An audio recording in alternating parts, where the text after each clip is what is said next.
ان الحمد لله نحمده ونستعينه ونستغفره ونعوذ بالله من شرور انفسنا ومن سيئات اعمالنا من يهده الله فلا مضل له ومن يضلل فلا هادي له واشهد ان لا اله الا الله وحده لا شريك له واشهد ان محمدا عبده ورسوله اما بعد فان خير الحديث كتاب الله وخير الهدي هدي محمد صلى الله عليه واله وسلم وشر الامور محدثاتها وكل محدثة بدعة وكل بدعة ضلالة وكل ضلالة في النار. اعوذ بالله السميع العليم من الشيطان الرجيم من همزه ونفخه ونفثه. بسم الله الرحمن الرحيم. رب اشرح لي صدري ويسر لي امري واحلل عقدة من لساني يفقهوا قولي. بسم الله الرحمن الرحيم. ان الله وملائكته يصلون على النبي يا ايها الذين آمنوا صلوا عليه وسلموا تسليما. اللهم صل على محمد وعلى آل محمد كما صليت على إبراهيم وعلى آل إبراهيم إنك حميد مجيد. اللهم بارك على محمد وعلى آل محمد كما باركت على إبراهيم وعلى آل إبراهيم إنك حميد مجيد. الحمدللہ آج 7 نومبر 2021 کو سنڈے کے دن قرآن کلاس نمبر 99 میں ہم انشاءاللہ تعالی سورۃ المائدہ کی آیت نمبر 78 سے آنورڈ سٹارٹ کریں گے. 77 نمبر آیت بڑی کریٹیکل تھی، اس پہ میں نے تفصیلی گفتگو کی تھی غلو کے حوالے سے، ایگزیجریشن، کہ اہل کتاب اپنے دین کے معاملے میں ایگزیجریشن کرتے تھے، افراط و تفریط سے کام لیتے تھے. ان میں انہی کی نسل سے، بنی اسرائیل سے اللہ تعالیٰ نے وقتاً فوقتاً پیغمبروں کو مبعوث کیا ان کی ہدایت کے لیے، لیکن انہوں نے پیغمبروں کی تعلیمات کا بھی انکار کر دیا. اسی کانٹیکسٹ میں اب دو بڑی پرسنالٹیز بنی اسرائیل کی، جنہوں نے بنی اسرائیل میں آئے ہوئے عقائد اور نظریات کی تطہیر کرنے کی کوشش کی، ان کا ذکر ہو رہا ہے. اعوذ باللہ من الشیطان الرجیم. بسم اللہ الرحمن الرحیم. لعن الذین کفروا من بنی اسرائیل علی لسان داود. لعنت کیے گئے وہ لوگ جنہوں نے کفر اختیار کیا تھا بنی اسرائیل میں سے حضرت داود علیہ السلام کی مبارک زبان سے، وعیسیٰ ابن مریم، اور عیسیٰ ابن مریم کی زبان سے. اللہ تعالیٰ نے ان دو پیغمبروں کے ذریعے ان کی اصلاح فرمائی، اگرچہ انہوں نے اس اصلاح کو قبول نہیں کیا. اس کے اگینسٹ پھر لعنت کی گئی. لعنت کہتے ہیں عربی زبان میں اللہ کی رحمت سے دور. یہ کوئی گالی نہیں ہوتی. عموماً لوگ سمجھتے ہیں کہ کسی پہ لعنت بھیجنا یہ گالی ہے. وہ گالی ہونے کی وجہ سے منع نہیں ہے، بلکہ نبی علیہ السلام نے مسلمان پر لعنت کرنے سے منع فرمایا ہے. ورنہ اللہ کے محبوب صلی اللہ علیہ وآلہ وسلم نے خود لعنتیں بھیجی ہیں ان لوگوں پر جنہوں نے مسلمانوں کے ساتھ ناحق اس وقت ظلم کیے. قرآن میں اللہ تعالیٰ نے سورہ البقرہ کی آیت نمبر 159 اور 160 کے کانٹیکسٹ میں فرمایا کہ جو لوگ حق بات چھپا لیتے ہیں ان پہ اللہ کی لعنت، اللہ کے فرشتوں کی لعنت اور تمام لعنت کرنے والوں کی لعنت، الا یہ کہ وہ توبہ کریں، اپنی اصلاح کر لیں اور جو حق بات چھپائی تھی وہ لوگوں تک پہنچا دیں. تو اللہ تعالیٰ بھی لعنت بھیجتا ہے. لعنت کوئی گالی نہیں ہے. بعض اوقات کافروں نے بھی قرآن پہ اعتراض کیا کہ قرآن میں اللہ تعالیٰ نے لعنت فرمائی ہے تو ان کا جو پیغمبر ہے وہ گالیاں جو ہے وہ تعلیم کرتا رہا ہے ان کے رب کے ریفرنس سے. تو لعنت کا مطلب ہے اللہ کی رحمت سے دور، اللہ کے غضب کا مستحق ہونا. تو جب بنی اسرائیل نے وقت کے پیغمبر کا انکار کیا تو اللہ تعالیٰ نے ان کی مبارک زبانوں سے ان پر لعنت فرمائی. حضرت داود اور عیسیٰ ابن مریم. ذالک بما عصوا وکانوا یعتدون. یہ اس لیے کہ وہ نافرمانی کیا کرتے تھے اور زیادتیاں کیا کرتے تھے، اللہ کی حدود کو توڑا کرتے تھے، اس کے سبب ان پر لعنت ہوئی. جس کی ایک بہت بڑی نمائندہ مثال سورۃ الاعراف میں جا کے تفصیل سے آئے گی کہ ہفتے کے دن کا شکار انہیں منع کیا گیا تھا. اصحاب سبت کا واقعہ یوٹیوب کے اوپر میری ایک ڈیٹیل ویڈیو بھی ہے. یہودیوں کو بندر اور خنزیر کیوں بنایا گیا؟ اللہ تعالیٰ نے انہیں ہفتے کے دن کے شکار سے منع کیا تھا اور یہ حکم فرمایا تھا کہ مکمل ڈیڈیکیٹ کریں گے وہ اللہ کے لیے ہفتے میں ایک دن. لیکن اس کی انہوں نے تعویل کی, اس کے سبب اللہ تعالیٰ نے انہیں بندر اور خنزیر بنا دیا. ان کے اوپر ایک لعنت مسلط ہو گئی. پریکٹیکلی اللہ تعالیٰ کی طرف سے ان پہ لعنت پڑی کہ ان کی شکلیں بدل دی. اللہم احسن عاقبتنا فی الامور کلہا واجرنا من خزی الدنیا وعذاب الآخرہ آمین. کانوا لا یتناہون عن منکر, وہ منع نہیں کرتے تھے برائی کے کاموں سے, فعلوہ جو وہ کرتے تھے ایک دوسرے کو. ظاہر ہے کہ جو کام بندہ خود کر رہا ہے وہ کس منہ سے کسی دوسرے کو منع کر سکتا ہے. اب دیکھیں یہاں پہ یہ نہیں آیا کہ وہ نیکی کا حکم نہیں دیتے تھے. یہ بڑی حیران کن بات ہے, اور میں اس کو بار بار ایمفسائز کرتا ہوں کہ نیکی کی دعوت کرنا یہ دنیا کا آسان ترین کام ہے, برائی سے روکنا دنیا کا مشکل ترین کام ہے. یہاں پہ یہ نہیں آیا کہ وہ نیکی کا حکم نہیں دیتے تھے, صرف ایک غلطی کا ذکر ہوا ہے بڑے پیمانے پہ, جسے کہتے ہیں نا ہم اردو میں کہ ہاتھی کے پاؤں میں سب کا پاؤں. سب سے بڑی چیز یہ ہے کہ برائی سے نہ روکنا, تو اس میں امپلائڈ ہے کہ نیکی کا حکم بھی نہیں دیتے ہوں گے, یا اگر وہ نیکی کا حکم دیتے بھی تھے تو وہ کوئی افیکٹو نہیں ہے جب تک آپ برائی سے نہ روکیں. یہی ہمارا تبلیغی جماعت سے بھی اختلاف ہے. وہ کہتے ہیں جی ہم نے اپنی کتاب کا نام فضائل اعمال رکھا ہے, ہم نے صرف لوگوں کو نیک کاموں کی ترغیب دلانی ہے, جب لوگ نیکی کی طرف آئیں گے خود برائی چھوڑ دیں گے. ایسے کبھی نہیں ہوتا, اور پریکٹیکلی نظر بھی آ رہا ہے کہ ہوتا بھی ایسے نہیں ہے. چلے بھی لگ رہے ہوتے ہیں, دودھ میں پانی بھی مل رہا ہوتا ہے. کیوں؟ بھئی نیکیوں پہ زور ہے, اور کہیں تحت الشعور میں یہ بات بیٹھ جاتی ہے کہ قیامت والے دن شاید ہماری نیکیاں اتنی ہو جائیں کہ ہمارے گناہوں کا کفارہ بن جائے. اب یہ بہت سینسٹیو ایشو ہے اس طرح کی سوچ رکھنا, کیونکہ سورۃ البقرہ میں جو 7 یونیورسل ٹروتھ آئے ہیں ان میں سے ایک یہ بھی تھا کہ اگر کسی شخص نے ایک گناہ بھی کیا اور اس گناہ نے اس کا احاطہ کر لیا, وہ مارا گیا قیامت والے دن.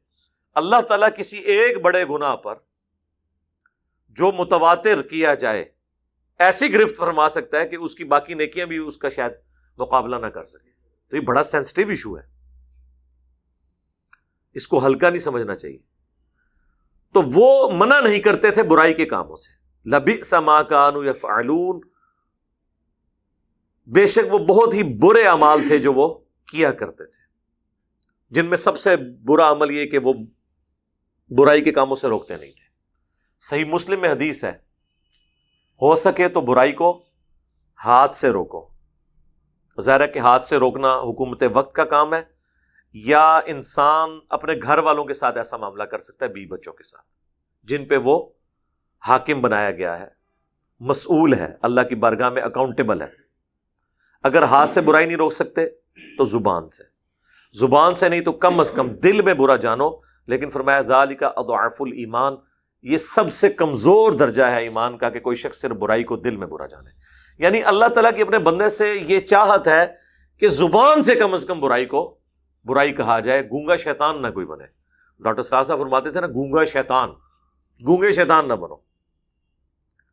حقیقت بات ہے خود نیکی کا کام کرنا بہت آسان ہے, لیکن کسی کو برائی سے روکنا یہ دنیا کا مشکل ترین کام ہے. آپ کو یعنی زندگی آپ کے لیے جیرن بنا دیں گے لوگ اگر آپ کسی کو برائی سے روکیں گے. اچھائی کی دعوت کریں, سب لوگ خوش ہیں. آپ جائیں بڑے سے بڑے پولیٹیشین کو, بڑے سے بڑے کسی ڈان کو جا کے کہیں کہ 5 وقت نماز پڑھنی چاہیے, وہ بڑا خاموشی سے سنے گا. لیکن آپ اس کو اگر جا کے یہ کہیں کہ یہ حرام خوریاں چھوڑ دو جو تم گورنمنٹ کے فنڈ کے اندر خرد برد کرتے ہو اور ناحق لوگوں کا مال ہڑپ کر رہے ہو, قیامت والے دن تمہاری پکڑ ہوگی. جناب آپ دیکھیں اس کی چہرے کی تیوری, اور جب موقع ملے گا چھوڑے گا نہیں آپ کو, کیونکہ آپ نے اس کو برائی سے روکا. اور یہ اتنا مشکل کام ہے کہ پیغمبروں کی موجودگی میں بھی, پیغمبروں کے ہوتے ہوئے بھی, اس زمانے کے لوگ جو اللہ کے ماننے والے ہوتے ہیں وہ بھی اس بات کو ایکسپٹ کرنے کے لیے بعض اوقات تیار نہیں ہوتے. حضرت عیسیٰ ابن مریم بنی اسرائیل سے تھے نا, اللہ نے انہیں مسیحا بنا کر, منجی اور ہادی بنا کر بنی اسرائیل کے لیے بھیجا. یہودیوں کے پاس پروفیسیز موجود تھی کہ ہمارے اندر ایک مسیح آئے گا, وہ آگے چلا گیا, وہ آج تک انتظار میں ہے. اور جب دجال آئے گا نا, وہ ہوگا مسیح الدجال, جھوٹا مسیح, کیونکہ حضرت عیسیٰ بھی مردے زندہ کرتے تھے, وہ بھی مردے کو زندہ کرے گا. لیکن وہ جھوٹا مسیح, عیسیٰ ابن مریم سچے مسیح, وہ اس کو اپنا مسیح مان لیں گے. تو عیسیٰ ابن مریم جب بیت المقدس میں جا کے ان کی غلطیاں ان پہ ہائی لائٹ کرتے تھے, تو بجائے یہ کہ ان کی بات کو قبول کرتے, ان کے کفر کے فتوے انہوں نے جاری کر دیے. اللہ تعالیٰ نے غیبی طور پہ ان کی مدد کی اور انہیں زندہ آسمانوں پر اٹھایا, ادروائز وہ تو قتل کر دیتے. تو وہ تو پیغمبروں کے ماننے والے تھے جو بیت المقدس میں بیٹھے ہوئے تھے, کوئی بت پرست تو نہیں تھے, حضرت موسیٰ کے ماننے والے تھے. لیکن حضرت عیسیٰ علیہ السلام نے ان کی دم پہ پاؤں رکھ لیا تھا. حرام خوریوں سے, برائیوں سے, پیسے لے کے جھوٹے فتوے دینے سے انہوں نے روکا. انہوں نے کہا جناب کوئی میٹھی میٹھی باتیں کرو, فضائل مال پڑھو, یہ کیا کہہ رہے ہو آپ, یہ تو ہم نہیں سنیں گے. تو مجھے بتائیں, اگر حضرت عیسیٰ ابن مریم سے کوئی شخص حق بات سننے کے لیے تیار نہیں ہے, تو میں تو شاہی کوئی نہیں. وہ کہتے ہیں بابے تو شاہی کوئی نہیں, میں بھی کہوں گا یار میں تو شاہی کوئی نہیں, تسی بھی شاہی کوئی نہیں, آپ سے کس نے سننی ہے بات, نہیں چھوڑیں گے. ایک بڑی رکت انگیز حدیث ہے صحیح مسلم کی. عبداللہ ابن مسعود کہتے ہیں, میں نے اپنے کربلا والے ریسرچ پیپر میں یہ حدیث ڈالی ہوئی ہے, کہ نبی علیہ السلام نے فرمایا تھا جب کبھی بھی دنیا میں اللہ کا کوئی پیغمبر آیا نا, تو اس کے ساتھ کچھ مخلص ساتھی ہوتے تھے جو اس کا ساتھ دیتے تھے, اور وہ کوئی کمپرومائز نہیں کرتے تھے, جس طرح پیغمبر نے کہا ویسے ہی کرتے تھے, سمعنا و اطعنا. لیکن پیغمبر کے دنیا سے جانے کے بعد, ان کے وہ چند مخلص ساتھیوں کے دنیا سے اٹھ جانے کے بعد, ایسے لوگ ان کے جانشین بن جایا کرتے تھے. اور نبی علیہ السلام نے اس کو اپنے لیے بھی فرمایا. ہاں, یہ نہ سمجھیے گا کہ آپ نے پچھلے, آپ فرمایا کوئی پیغمبر ایسا نہیں ہے کہ جس کے ساتھ ایسا نہ ہوا ہو, مینز میرے ساتھ بھی ایسا ہوگا. اس کا ذکر تو سورہ مریم میں بھی موجود ہے کہ پیغمبروں کے جانے کے بعد ناخلف لوگ ان کے جانشین ہوئے. اسی آیت کے کانٹیکسٹ میں میں نے بنو امیہ کے حوالے سے مسئلہ نمبر 116 سی اور ڈی ریکارڈ کروائے تھے, اور اس میں یہی حدیث کوٹ کی تھی.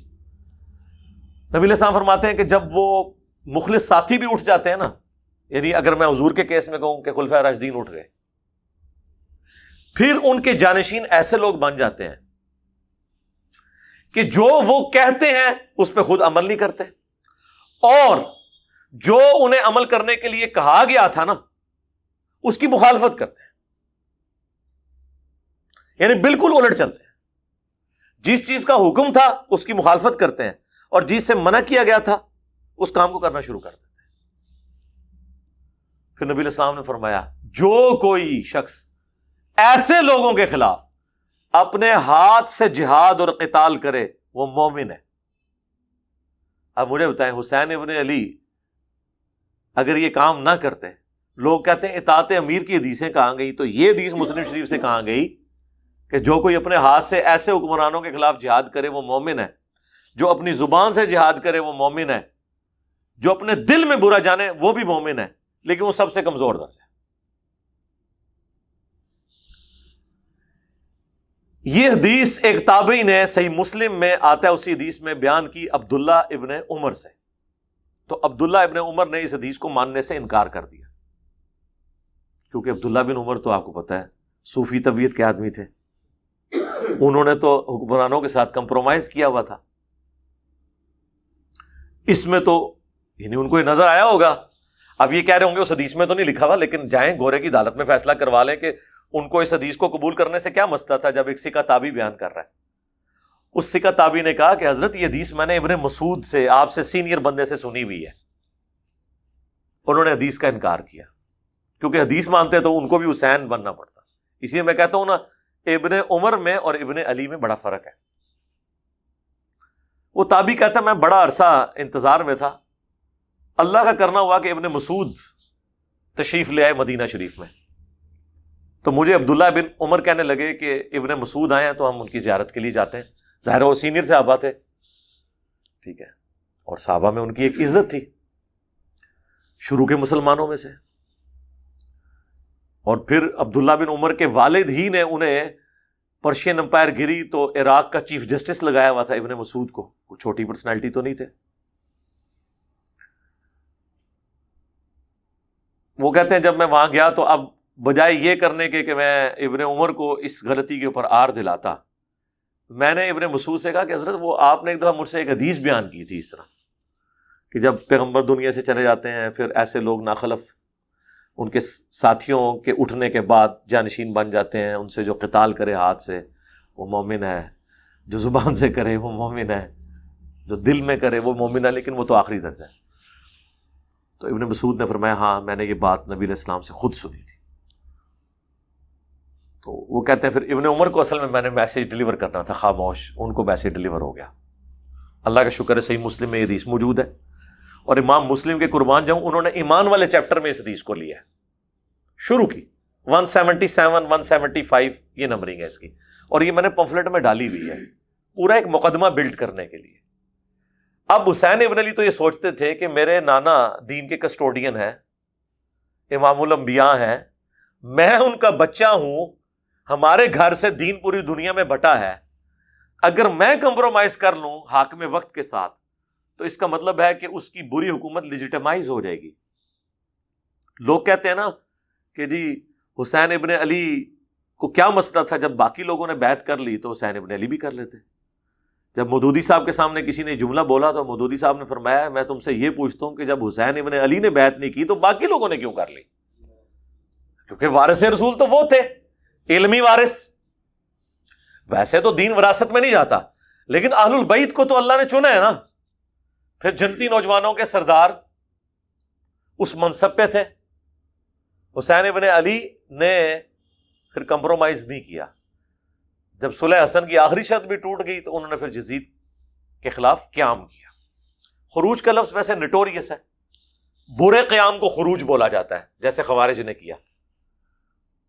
جو اچھا قیام ہے اس کے لیے قیام کا لفظ استعمال ہوتا ہے, خروج کا نہیں ہوتا. لیکن اگر کوئی سے یوز بھی کر لے برے حکمران, ویسے ٹرمنالوجی کے طور پہ یوز ہوتا ہے حکمرانوں کے خلاف خروج. وہ کہتے ہیں جب تک کفر بوا نہ دیکھیں کوئی کھلا کفر تو حکمرانوں کے خلاف خروج جائز نہیں ہے, اور ایک کفر بوا ہو تو خروج جائز ہے.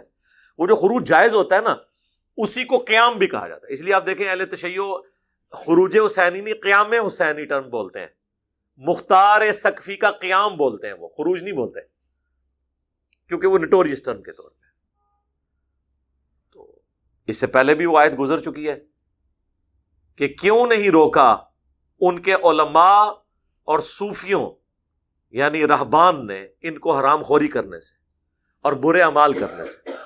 اب مجھے بتائیں جب اللہ تعالیٰ بار بار اس چیز کا ذکر کر رہا ہے کہ جو اللہ والے ہیں ان کا کام ہے کہ برائی سے روکیں, تو نبی علیہ السلام کے مبارک زمانے کے بعد خلفائے راشدین کے بعد جب برائی ہو رہی ہو تو اس وقت سب سے بڑے اللہ والے داتا صاحب تو نہیں ہوں گے, معین الدین چشتی تو نہیں ہے, شیخ عبد القادر جیلانی تو نہیں ہے. اس وقت تو سب سے بڑے اللہ والے وہ تھے واقعی جن کے پیچھے اللہ کھڑا ہوا تھا, حسین ابن علی. تو لوگوں کو حکمرانوں کے خلاف کھڑے ہونے کی جو ممانعت والی احادیث ہیں وہ پتہ ہے, تو یہ احادیث بھی تو موجود ہیں, اس سے بڑھ کر قرآن میں جو یہ باتیں آئی ہیں. ہاں اس پہ بات ہو سکتی ہے کہ وہ کس لیول پہ جا کے قیام کا وقت آئے گا, کس وقت صرف زبان سے برا کہنا ہے, کس وقت دل میں رکھنا ہے. اللہ کے فضل سے اس وقت تو امت دل میں ہی رکھے بیٹھی ہوئی ہے, اور زبان کی ذمہ داری میرے سپرد کی ہوئی ہے. ہمیں آ کے لوگ گلے لگ رہے ہوتے ہیں جناب بڑا اچھا کام کر رہے ہیں جی, اے بھی کرو.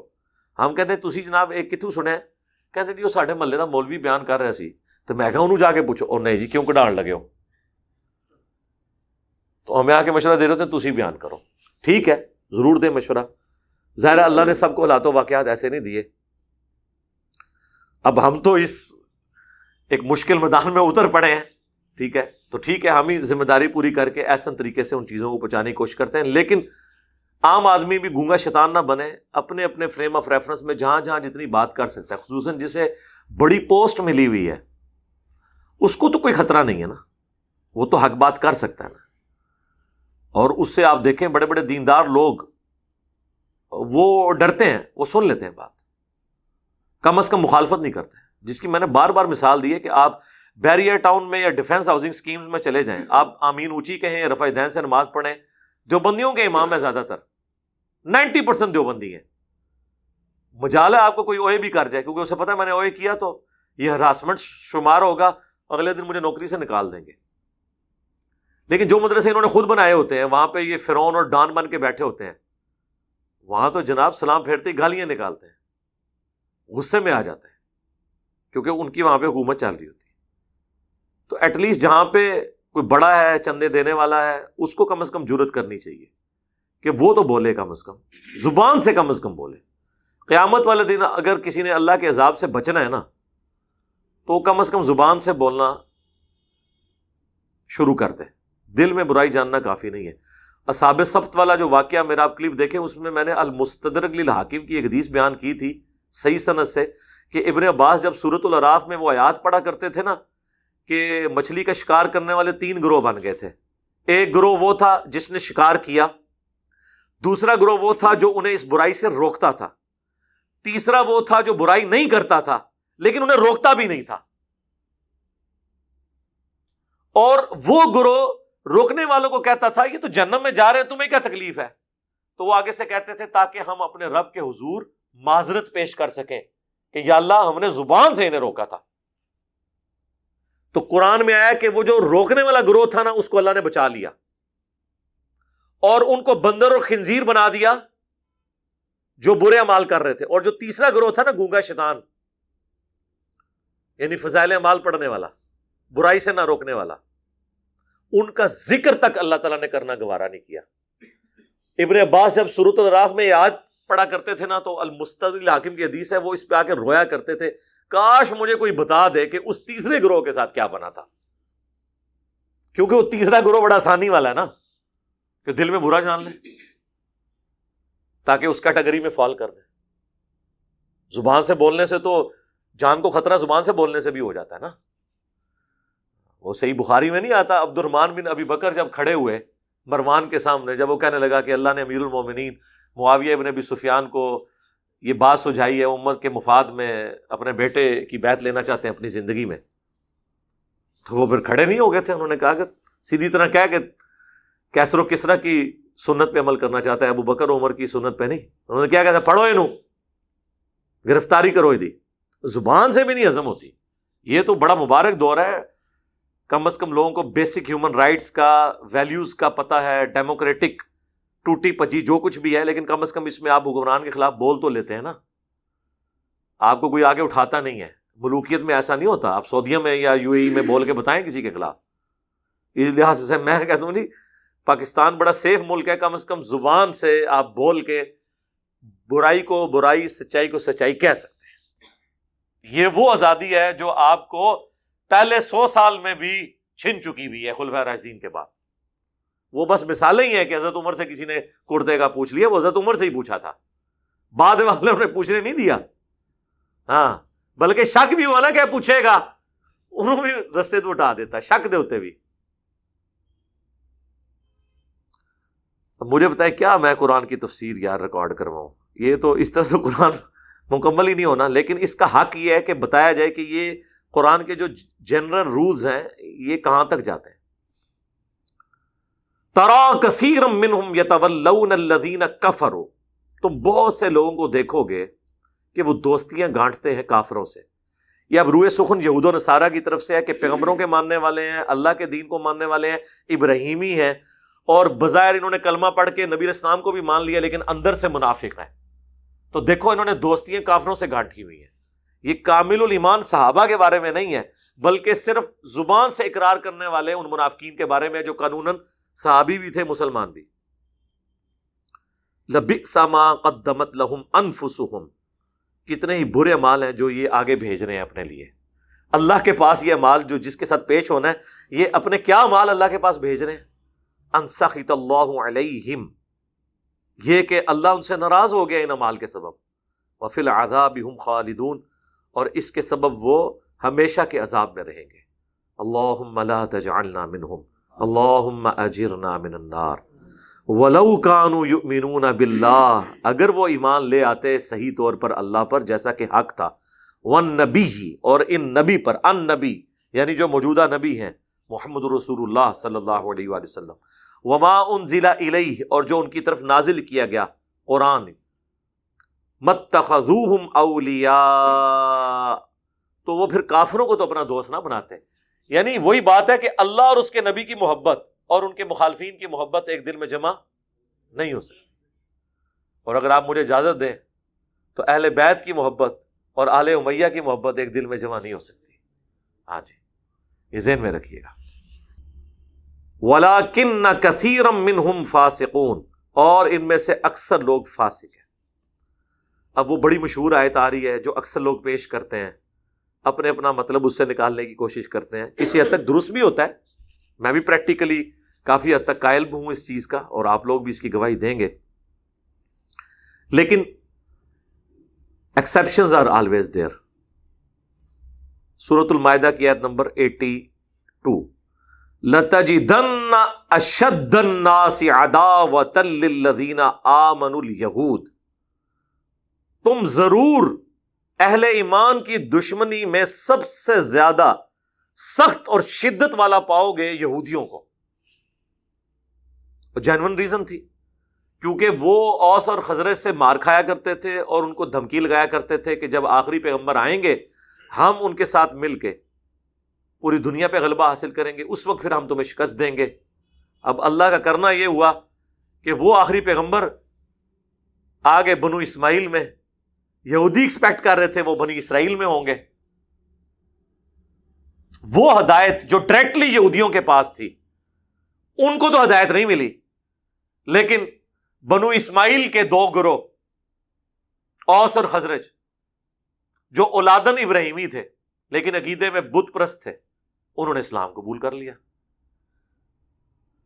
تو اب یہودیوں کو اس چیز کی بڑی چڑ تھی، تو اللہ تعالیٰ مارا ہے وہ ضرور تم پاؤ گے سب سے زیادہ شدید یہودیوں کو.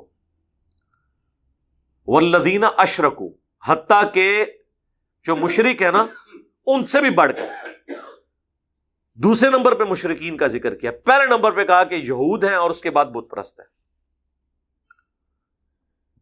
وَلَتَجِدَنَّ أَقْرَبَهُمْ مَوَدَّةً لِّلَّذِينَ آمَنُوا اور تم اہل ایمان سے محبت اور قربت میں قریب پاؤ گے. قالوا انا نصارى الذين قالوا انا نصارى ان لوگوں کو کہ جو کہتے ہیں ہم نصارہ ہیں، یعنی حضرت عیسیٰ علیہ السلام جیزس کرائسٹ کے ماننے والے. ان کو تم اہل ایمان سے محبت میں قریب پاؤ گے. دشمنی ان میں بھی ہے لیکن اگر محبت والا کوئی ایلیمنٹ ہے تو ان میں ہے. اور اس کی ٹیکنیکل کئی ایک ریزنز ہیں. ایک ریزن یہاں پہ بیان ہوئی ہے اور کئی ایک ریزن جو ہے دوسری جگہ پہ بیان ہوئی ہیں، جس میں ٹاپ آف دا لسٹ جو ریزن ہے وہ صرف مسلمان ہیں اس روئے ارض پہ جو جیزس کرائسٹ کو اللہ کا پیغمبر مانتے ہیں. یہودی تو انہیں دجال سمجھتے ہیں، نعوذ باللہ. مسلمانوں کے علاوہ کوئی بھی مذہب یا دین ایسا نہیں ہے جو عیسیٰ ابن مریم کو اللہ کا پیغمبر مانتا ہو. نہ ہندو مانتے ہیں، نہ یہودی مانتے ہیں، نہ پارسی مانتے ہیں، کوئی بھی نہیں مانتا. تو یہ چیز مسلمانوں کو عیسائیوں کے قریب کر دیتی ہے. پھر عیسیٰ ابن مریم کی جو تعریف قرآن میں بیان ہوئی ہے نا، سچی بات ہے کہ اس طرح کی آیات آپ کو یا ان کے جو علم کے آثار چلتے آ رہے ہیں کرسچنز کے اس میں نہیں نظر آئے گی. وہاں تو ایک غلو کا ایک معاملہ ہے نا. بلکہ آج کی ٹیمپرڈ انجیل میں بھی جو گاسپل آف جان میں چیپٹر نمبر 14 میں موجود ہے، حضرت عیسیٰ علیہ السلام اپنے ساتھیوں سے کہتے ہیں مجھے تم سے بہت کچھ کہنا ہے لیکن ابھی تم اس کے متحمل نہیں ہو. وہ ہستی جب دنیا میں آئیں گی تو وہ تم سے وہ چیزیں بیان کریں گی اور وہ خود سے کچھ نہیں کہیں گے، وہ وہی کہیں گے جو اللہ تعالیٰ انہیں وحی کرے گا. وہی جو قرآن میں ہے وَمَا يَنطِقُ عَنِ الْهَوَىٰ إِنْ هُوَ إِلَّا وَحْيٌ يُوحَىٰ. اور میں تمہارے آسمانی باپ سے یہ ریکویسٹ کروں گا جب میں جاؤں گا کہ اس ہستی کو دنیا میں بھیجے، وہ دنیا میں میرا نام روشن کریں گی. کرسچنز کو جب یہ آیات آپ پیش کرتے ہیں وہ کہتے ہیں یہ حضرت جبرائیل علیہ السلام کے بارے میں ہے، حالانکہ انجیل میں ہی لکھا ہے کہ جبرائیل علیہ السلام اس وقت دنیا میں آتے ہیں جب پیغمبر کوئی موجود ہو، تو ان کے نزدیک تو حضرت عیسیٰ آخری پیغمبر ہیں، تو حضرت جبرائیل نے تو آنا ہی نہیں ان کا نام روشن کرنے کے لیے. اور جبرائیل نے کون سا حضرت عیسیٰ کا نام روشن کیا؟ حضرت عیسیٰ کا نام تو قرآن کی وجہ سے روشن ہوا ہے، مسلمانوں کی وجہ سے روشن ہوا ہے. ہمارے نبی کی والدہ محترمہ کا نام قرآن میں موجود نہیں ہے، اور عیسیٰ ابن مریم کی والدہ کا نام قرآن میں کئی جگہ ہے، بلکہ ان کے نام پہ پوری سورت ہے، سورہ مریم. اللہ نے ان کی صفائیاں پیش کی ہیں کہ وہ تو شرک نہیں کرتے تھے، وہ تو امام الموحدین تھے. وقال المسیح، عیسیٰ ابن مریم تو کہا کرتے تھے یا بنی اسرائیل، اے اولاد یعقوب، اعبدوا اللہ ربی و ربکم، عبادت کرو اس رب کی جو میرا بھی رب ہے اور تمہارا بھی رب ہے. انہ من یشرک باللہ، بے شک جو کوئی اللہ کے ساتھ شرک کرے گا، فقد حرم اللہ علیہ الجنہ، تو اللہ نے ایسے شخص کے اوپر جنت حرام کر دی ہے. ومأواہ النار، اور اس کا ٹھکانہ ہے جہنم. وما للظالمین من انصار، اور ایسے ظالموں کا کوئی مددگار بھی نہیں ہوگا. تو عیسیٰ ابن مریم کی تو اللہ نے صفائی بیان کی، اور قرآن کے ذریعے ہمارے نبی علیہ السلام کی مبارک زبان کے ذریعے ہی ان کی تعریف ہوئی ہے نا. تو یہ چیز کرسچنز کو مسلمانوں کے قریب کرتی ہے. آج بھی جتنے غیر مسلم مسلمان ہو رہے ہیں نا، اس میں سے 95% سے زیادہ کرسچنز ہیں، کیونکہ ان کے لیے اسلام میں اٹریکشن ہے نا. اسلام حضرت عیسیٰ کی تعریف کرتا ہے، پھر قرآن میں اللہ فرماتا ہے کہ یہ ان کے انریزالوڈ ایشوز کو بھی ایڈریس کرتا ہے. قرآن عقلی دلائل کے ساتھ ان کے فاسد نظریات کا رد کرتا ہے. تو اس لیے عیسائی کافی قریب ہے مسلمانوں کے، بات سننے کے لیے تیار ہو جاتے ہیں. لاجکس کے ساتھ آپ دیکھیں احمد دیدار صاحب رحمہ اللہ نے کرسچنز تک بات پہنچائی ہے. کہاں شخص کباڑیے کی دکان پہ جاب کرنے والا، ٹھیک ہے جی، ینگ ایج میں وہاں شفٹ ہو گئے ہوئے تھے اپنے والد کے ساتھ. ویسے تو بیسیکلی تو انڈین تھے، اردو ان کی مدر ٹنگ تھی. پھر ماشاءاللہ انگلش بھی ان کی بڑی اچھی ہوگی وہاں ساؤتھ افریقہ میں. عیسائی پادری آ کے دعوت دیا کرتے تھے، جس طرح ہماری تبلیغی جماعتیں جاتی ہیں دعوت دینے کے لیے، تنگ کرتے تھے. تو انہوں نے پھر انجیل پڑھنی شروع کی. اس وقت کچھ اسکالرز تھے جنہوں نے کرسچینٹی کے اوپر کتابیں لکھی تھی، لیکن وہ کتابیں تو پتہ لکھی رہ جاتی ہیں جب تک ویڈیوز میں آ کے بات نہ ہو. تو ایک وقت تھا کہ جب انہوں نے کام شروع کیا تو 8-10 بندے ان کے لیکچر میں ہوتے تھے، اور جب آخری لیکچر ان کے ریکارڈ ہوئے ہیں تو 40-50 ہزار بندہ بھی آڈیٹوریم میں بیٹھا ہوا تھا، اور ویڈیوز کے ساتھ تو کہاں تک بات کی. اور کوئی مولوی نہیں، ایک عام بندہ. کتنی زبانوں میں انہوں نے انجیل زبانی یاد کی ہوئی تھی، 35 سے زیادہ انہیں زبانی آتی تھی. یعنی ان کی زندگی کا شوق تھا زبان سیکھنا. وہ خود بتاتے ہیں وہ ہیبرو لینگویج میں پڑھتے تھے آیت انجیل کی، پھر انگلش میں پڑھتے تھے، اور انہیں یہ بھی پتا تھا کہ انگلش میں اس کا جو ترجمہ کیا ہوا ہے نا ان الفاظ کے ساتھ کیا ہوا ہے، عربی میں اس طرح کیا ہوا ہے، لیٹن میں یوں کیا ہوا ہے. تو اللہ نے کام لیا. کتنے کرسچنز مسلمان ہوئے. پھر اسی مشن کو ڈاکٹر ذاکر نائک لے کے چلے ہیں. ڈاکٹر ذاکر نائک جو کچھ بیان کر رہے ہیں نا، یہ ساری ویلیو ایڈیشن احمد دیدات کی ہے. اس کا ثبوت یہ ہے کہ آپ ڈاکٹر ذاکر نائک کی تقریریں سنیں، اس کے بعد احمد دیدات صاحب کی ویڈیوز لگائیں. الفاظ تک بھی ڈاکٹر ذاکر نائک نے نا ان کے رٹے ہوئے ہیں. لیکن پھر ڈاکٹر ذاکر نائک نے ویلیو ایڈیشن کی ہے کہ انہوں نے ہندوؤں کی کتابوں سے بھی توحید کے اوپر کام کیا. شاگرد ایک سٹیپ پھر آگے گئے، اور احمد دیدات صاحب نے اپنی زندگی میں کہہ دیا تھا دیدات پلس ڈاکٹر ذاکر نائک. بڑا بندہ بڑا ہی ہوتا ہے، اسے کسی کی بڑائی ماننے میں کوئی آر نہیں ہوتی. لیکن ان کی جو فلوئنسی تھی نا وہ بہت زیادہ تھی. احمد دیدات صاحب جس طرح بولتے تھے نا، اور چیلنجنگ انداز میں، وہ سٹائل آپ کو ڈاکٹر ذاکر نائک میں اس طرح نظر نہیں آئے گا. ان کی زبان میں تھوڑی بہت لکنت بھی ہے. کمال، اللہ نے کام لیا. تو اللہ طرف مارا ہے کہ تم ان کو قریب پاؤ گے کرسچنز کو مسلمانوں کے زیادہ. ذالک بأن منہم قسیسین، اس لیے کہ ان میں کچھ اہل علم بھی ہیں، ورہبان، اور درویش صرف صوفی ٹائپ لوگ ہیں، وانہم لا یستکبرون، اور یہ کہ وہ تکبر نہیں کرتے. یہ کوالٹی جو اللہ تعالیٰ نے ان کی بیان کی ہے نا، کہ وہ تکبر نہیں کرتے، یہ سر آج بھی کرسچنز میں موجود ہے۔ اتنا حوصلہ ہے، ہم مسلمانوں میں وہ حوصلہ موجود نہیں ہے۔ جو لوگ یورپ اور امریکہ میں رہ رہے ہیں، آپ ذرا ان سے پوچھیں کہ کتنی کرٹسی کے ساتھ وہ ایک دوسرے کے ساتھ ڈیلنگ کرتے ہیں۔ بڑے سے بڑا بھی ان کا کوئی منسٹر ہے، کوئی بڑے سے بڑا کسی حکومتی پوسٹ کے اوپر ہے، اس سے ایک عام آدمی ملے گا، اس سے پروٹوکول سے ملیں گے۔ اکٹھے چل رہے ہیں اور آگے دروازہ آیا ہے، وہ یہ نہیں دیکھے گا کہ یہ مجھ سے نچلے درجے کا ہے، وہ آگے بڑھ کے کرٹسی میں دروازہ کھول کے آگے کر دیتے ہیں۔ کھانے کے لیے لائن میں پرائم منسٹر بھی لگا ہوا ہوگا، وہ اس میں کوئی انسلٹ فیل نہیں کرتے۔ نام کی کرسچن صحیح، لیکن یہ ان میں نرمی ابھی بھی موجود ہے، وہ والا ریونج نہیں ہے۔ آپ دیکھیں واقعات سناتے ہوئے وہ رو پڑتے ہیں، اتنے رقیق القلب ہوتے ہیں۔ ہم یہ سب کانٹیننٹ کے لوگ تو بہت بہت کننگ لوگ ہیں، یقین کریں۔ جتنے کو برے الفاظ ہیں نا، 2 نمبری کے استعمال کر سکیں نا تو ان کے لیے آپ کر سکتے ہیں، جتنے سخت مزاج لوگ ہیں۔ ایکٹر رج کے روئیں گے بھی تو ایکٹنگ میں، وہ جینون روتے ہیں۔ مجال ہے کبھی کوئی ایک آدھ واقعہ رپورٹ ہو جائے تو ہو جائے، ادروائز آپ نے کمپیئر کرنا یہاں کی پولیس اور وہاں کی پولیس کو دیکھ لیں، نہیں کرتے اس طرح زیادتی کسی کے ساتھ۔ ظاہر جوڈیشری بھی ذات ہے، کئی ایک ریزنز ہیں، لیکن بہرحال نرم دل ہے، ان میں درویش صفت لوگ ہیں۔ ظاہر دنیا کی محبت نہیں ہوگی، پھر دوسروں کے لیے جذبات اچھے ہوں گے۔ اور پھر اللہ تعالیٰ نے کہا کہ یہ پھر اس کی مثال بھی سن لو، وَإِذَا سَمِعُوا مَا أُنزِلَ إِلَى الرَّسُولِ، جب کبھی وہ قرآن سنتے ہیں نا جو نازل ہوا رسول اللہ کی طرف، تَرَىٰ أَعْيُنَهُمْ تَفِيضُ مِنَ الدَّمْعِ، تم دیکھو گے کہ ان کی آنکھیں آنسوؤں سے چھلک پڑتی ہیں، مِمَّا عَرَفُوا مِنَ الْحَقِّ، اس حق کو پہچاننے کے سبب۔ تو سر نہیں تھی چھلکی آنکھیں نجاشی کی جب حضرت جعفر طیار نے سورہ مریم تلاوت کی؟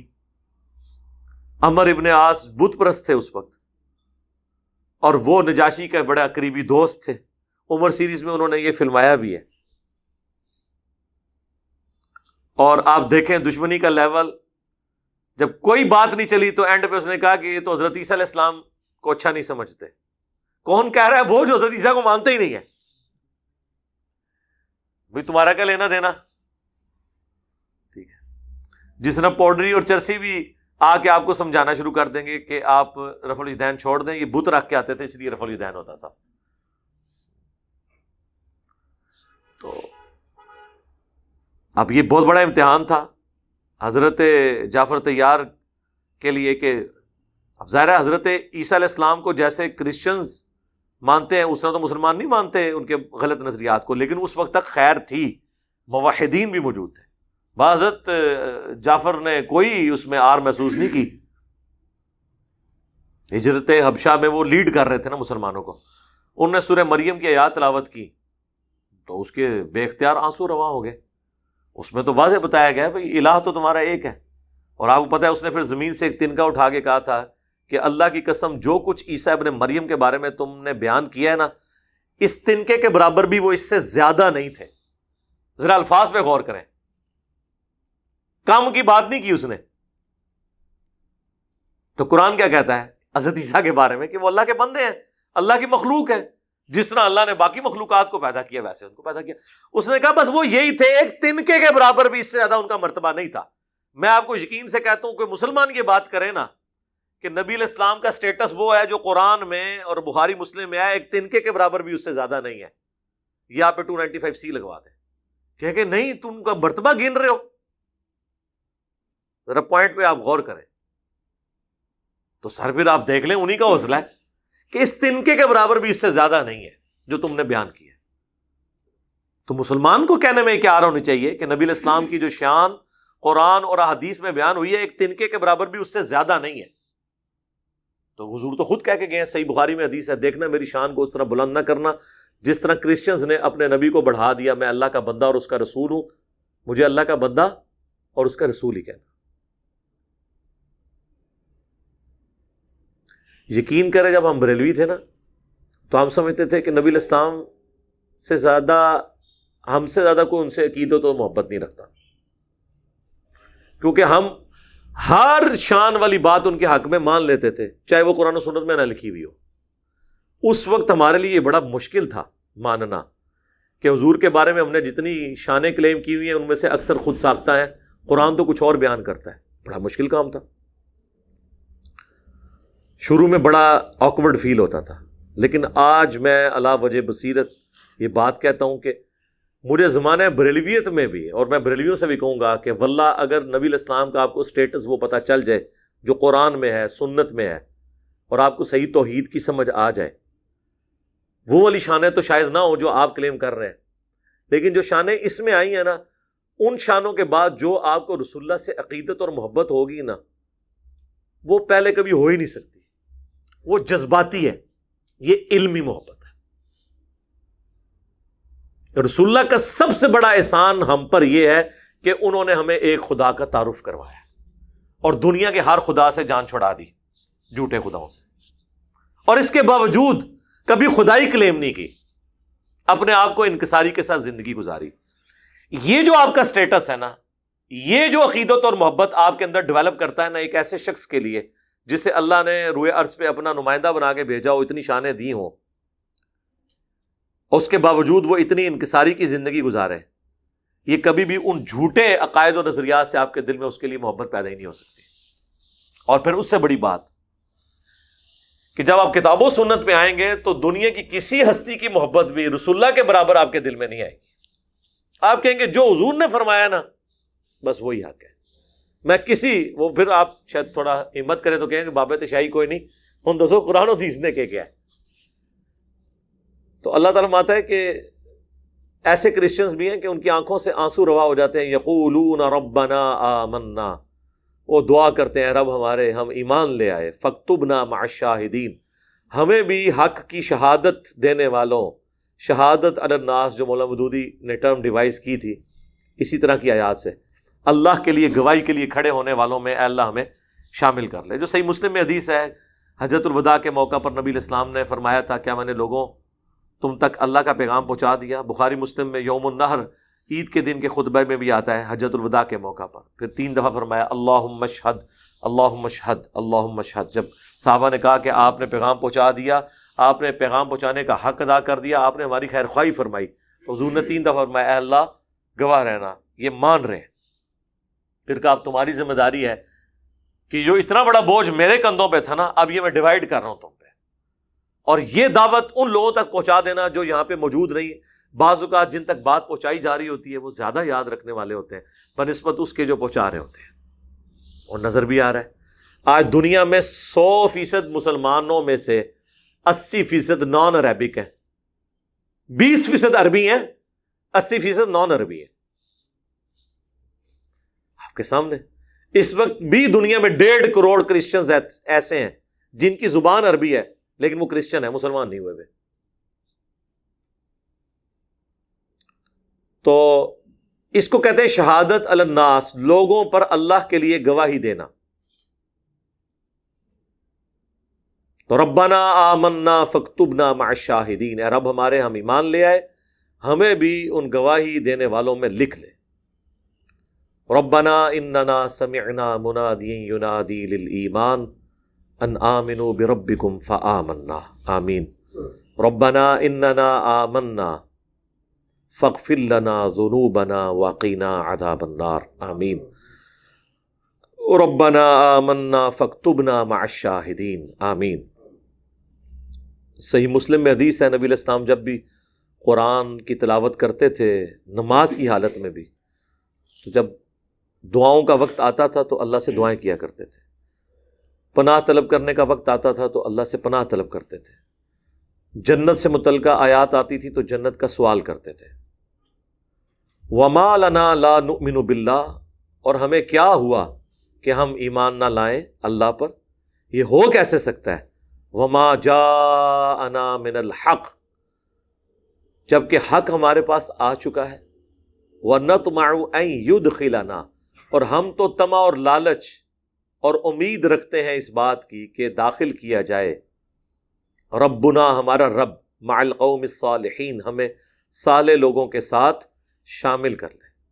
اللہم اجعلنا منہم، اللہم انا نسألک جنت الفردوس مع النبیین والصدیقین والشہداء والصالحین. یہ وہی لفظ آ گیا صالحین. فَأَثَابَهُمُ اللَّهُ بِمَا قَالُوا، تو اللہ تعالیٰ عطا فرمائے گا بسبب اس کے جو انہوں نے دعا کی. جنات تجری من تحتها الانہار، ایسے باغات جن کے نیچے نہریں بہتی ہوں گی. خالدین فیہا، وہ رہیں گے اس میں ہمیشہ ہمیش. وَذَلِكَ جَزَاءُ الْمُحْسِنِينَ، اور یہی بدلہ ہے، معاوضہ ہے نیکوکاروں کا. یعنی وہ نیک عمل بھی کرتے ہوں، خالی بات ماننے سے نہیں. وَالَّذِينَ كَفَرُوا، اور ساتھ ہی سائملٹینیس کنٹراسٹ بھی آ گیا. جو لوگ کفر کی روش اختیار کریں گے، ناشکری کریں گے، اللہ کے پیغمبروں کا انکار کریں گے. وَكَذَّبُوا بِآيَاتِنَا، اور جھٹلا دیں گے ہماری آیات کو. اولئک اصحاب الجحیم، تو ایسے لوگ ہیں جہنم والے. اللہم لا تجعلنا منہم، اللہم انا نعوذ بک من عذاب جہنم ومن عذاب القبر ومن فتنة المحیا والممات ومن شر فتنة المسیح الدجال. آمین. یا ایہا الذین آمنوا لا تحرموا طیبات ما احل اللہ لکم، اے اہل ایمان مت حرام ٹھہرا لیا کرو پاکیزہ چیزوں کو جو اللہ نے تمہارے لیے حرام کی ہیں. ولا تعتدوا، اور نہ حد سے بڑھو. ان اللہ لا يحب المعتدین، اللہ تعالیٰ حد سے بڑھنے والوں کو پسند نہیں فرماتا. بیسیکلی اس میں کنڈیم کیا جا رہا ہے یہود و نصارہ کے اندر. آپ کو پتہ ہے رہبانیت آ گئی تھی. سورۃ الحدید میں اس کی ڈیٹیل آئے گی کہ انہوں نے اللہ کی محبت میں یہ ڈیسائیڈ کر لیا کہ ہم شادی نہیں کریں گے، بچے نہیں ہوں گے، اللہ اللہ کر کے صوفیت کی زندگی گزاریں گے ہم. کیونکہ اگر ہم ان چکروں میں پڑ گئے تو پھر تو ظاہر شادی بیاہ کے بعد تو کئی کٹے کھل جاتے ہیں، کئی پرابلم شروع ہو جاتے ہیں. حالانکہ یہی تو امتحان تھا.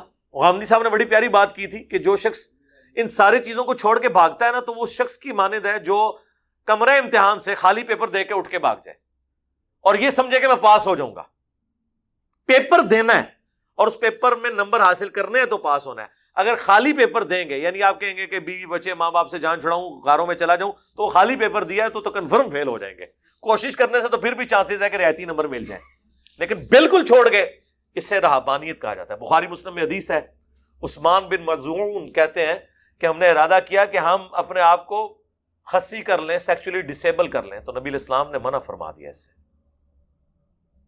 پھر بخاری مسلم میں وہ حدیث جو 3 اصحاب آئے تھے حضور کی غیر موجودگی میں، حضور کی بیویوں سے پردے میں، انہوں نے پوچھا کہ اللہ کے نبی کتنی عبادت کرتے ہیں، تو انہوں نے ہلکا جانا حضور کی عبادت کو. ظاہر ہے حضور تو نارمل انسان تھے، نارمل زندگی گزار رہے تھے. تو ان تینوں میں سے ایک نے کہا کہ میں تو روزانہ روزہ رکھوں گا. اللہ کے نبی تو بخشے بخشائے، انہیں تو زیادہ عبادت کی ضرورت نہیں، میں روزانہ روزہ رکھوں گا. دوسرے نے کہا میں روزانہ رات کو جا کے عبادت کیا کروں گا. تیسرے نے کہا کہ میں نکاح نہیں کروں گا. یہ کہہ کے چلے گئے. بعد میں نبی الاسلام جب تشریف لائے تو آپ کی بیویوں نے بتایا کہ اس طرح 3 صوفی آئے تھے. یہ صوفی میں بریکٹ میں کہہ رہا ہوں. آپ فرمایا بلاؤ ان کو. ہم تو سمجھ رہے ہوں گے بلا کے حضور علیہ السلام ان کو کہیں گے ہاں جی تسی تو میرے جانشین نکلے ہو، بھائی کمال ہو گیا.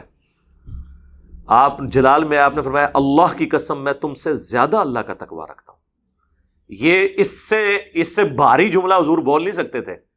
آپ کو اس کا مطلب ہی نہیں سمجھ آیا. یہ تو ان سے پوچھیں جن پہ جملہ حضور نے بولا ہوگا کہ میں تم سے زیادہ اللہ کا تقویٰ رکھتا ہوں. یعنی مراد یہ کہ میں اللہ کی معرفت زیادہ رکھتا ہوں. مجھ سے زیادہ اللہ کو کون جانتا ہے کہ اللہ کو کون سی چیز پسند ہے.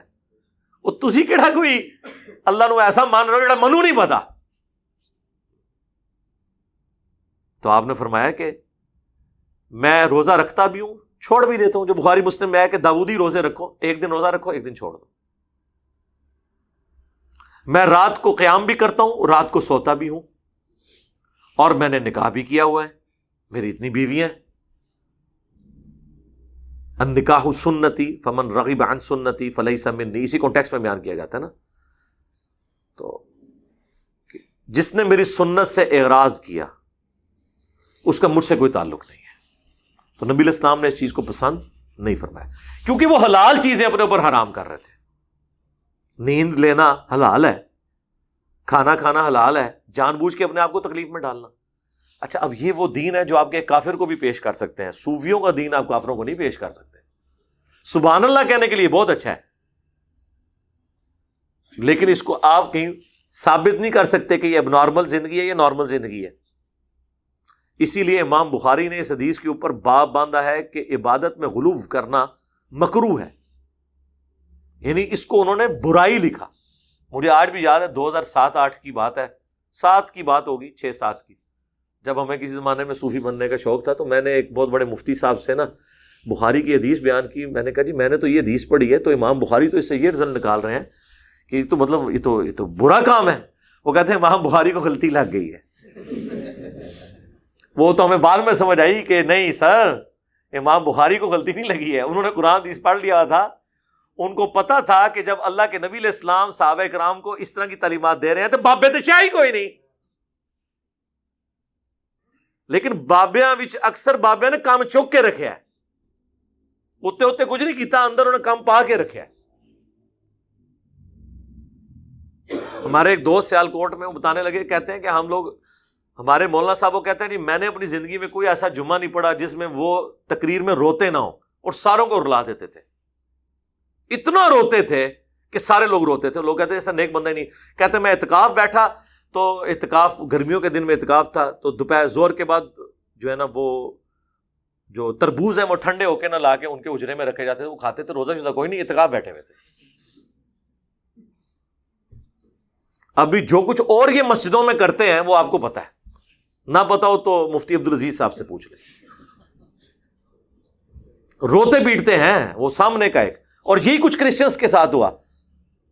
وہ تو ان کی جرت ہے کہ انہوں نے سپاٹ لائٹ پوری ڈاکومنٹری بنائی ہے. سر گورے کو سلام ہے. ویٹیکن سٹی میں جو کچھ پاپس نے ان کے بچوں کے ساتھ کیا، اور جو تاریخ میں یہ پادری جو شادیاں نہیں کرتے تھے، یہ جو کچھ وہ راہبہ عورتیں جو وقف ہوئی تھی، صوفنیاں بھی ہوتی ہیں نا، خالی صوفی تو نہیں ہوتے، جو صوفنیوں کے ساتھ یہ کرتے رہے، اور جو کچھ وہ ان کے چرچ جو ہیں، ان کے بیسمنٹس جو ہیں وہ آؤٹ آف ویڈ لاک پیدا ہونے والے بچوں کے قبرستان بنے. یہ تو انہوں نے اپنی کتابوں میں لکھا ہے کہ بس سامنے سب کچھ تھا. وہ فادر اسی لیے کہلاتے ہیں نا، وہ سب کے باپ ہوتے ہیں. تو خالی کہنے نالتے باپ نہیں ہو جاتا نا. تو یہ اللہ تعالیٰ اس چیز کو کنڈم کر رہا ہے کہ جو اللہ نے حلال چیزیں کی ہیں نا ان کو مت حرام ٹھہراؤ.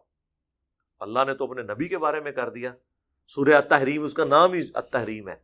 جب حضور نے چند بیویوں کی رضا کی خاطر یہ کہہ دیا کہ میں آئندہ کے بعد شاید نہیں استعمال کروں گا، تو اللہ نے فرمایا نبی کیوں حرام ٹھہرا رہے ہو اس چیز کو جس کو اللہ نے تمہارے لیے حلال کیا. ان اللہ لا يحب المعتدین، بے شک اللہ تعالیٰ پسند نہیں کرتا حد سے گزرنے والوں کو. وَكُلُوا مِمَّا رَزَقَكُمُ اللَّهُ حَلَالًا طَيِّبًا، کھاؤ اس رزق میں سے جو اللہ نے حلال اور پاکیزہ دیا ہے. حلال ہونا چاہیے، یعنی حلال کی کمائی سے بھی ہو، وہ کھائی جانے والی چیز بھی حلال بھی ہو. یہ نہیں ہے کہ اب قرآن میں اب بس یہی رہ گئے کلو وشربو، کھاؤ اور پیو.